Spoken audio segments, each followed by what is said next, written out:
Well, many people turned to religion to help them cope in the days after the 9/11 attacks, and some even chose new faiths, including Islam. That may be no surprise, since a quarter of the estimated 6 million Muslims in the United States are converts. Delia Gallagher looks at two people who chose that path. Allison Poole says this phrase 3 times in Arabic and then in English. There is no God but God. And I bear witness That Muhammad is the messenger of God. is the messenger of God. And her conversion ceremony is complete. She's now a Muslim. Moments later, she'll marry Sammy and become Allison El Gamal.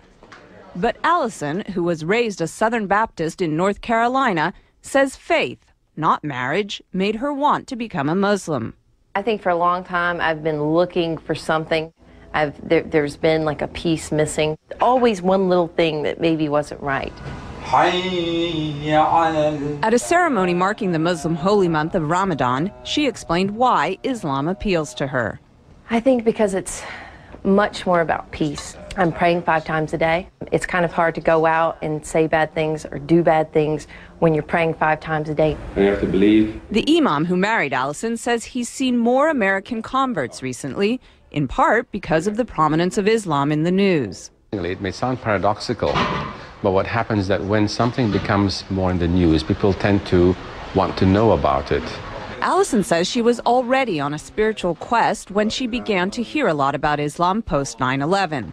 Barbara Cardebuke, another recent Muslim convert, says 9/11 also played a part in her conversion. After 9/11, I thought this is the time when people really have to start looking for real answers to get away from everybody fighting back and war. You have to start looking towards God. Barbara says through Islam she found a one-on-one relationship with God she was unable to find as a Roman Catholic. I always felt when you go to church, you're praying to Jesus or you're doing Hail Marys. You're not, I used to think, well, where's God? She says her family has been mostly supportive of her conversion.